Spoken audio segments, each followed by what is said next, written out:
Welcome to Apu daily clip. আজকে আমরা চলে এসেছি পুরান ঢাকার শাঁখারী বাজারে। এখানকার দুর্গাপূজা শুধু পূজা না, ঢাকার শত বছরের ঐতিহ্য। তাঁতীবাজার আর শাঁখারী বাজার একসাথে যেন উৎসবের প্রাণকেন্দ্র। প্রতি বছর এখানে উপচে পড়া ভিড়, দূর দূরান্ত থেকে মানুষ এসে এখানে মিলিত হয়। পুরান ঢাকার ভিতরে এখনও আছে প্রায় 50টিরও বেশি ছোট বড় মন্দির, প্রতিটা আলাদা রূপে সাজানো, রঙিন আলোকসজ্জা আর ঐতিহ্যবাহী প্রতিমা, আর সাথে মানুষের ভক্তি তো আছেই।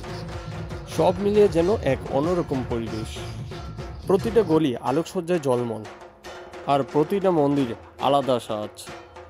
মানুষের ভিড় এতটাই মনে হচ্ছে যেন ঢাকার সব মানুষ আজ এখানে জড়ো হয়েছে। দূর দূরান্ত থেকে ভক্তরা আসে শুধু মায়ের দর্শনের জন্য। শাঁখারী বাজার শুধু পূজা নয়, এটি একসাথে সংস্কৃতি আর ইতিহাসের প্রদর্শনী। আর হ্যাঁ, রমনা কালী মন্দিরের মতো শাঁখারী বাজার, তাঁতীবাজার মন্দিরগুলো খুব জনপ্রিয়।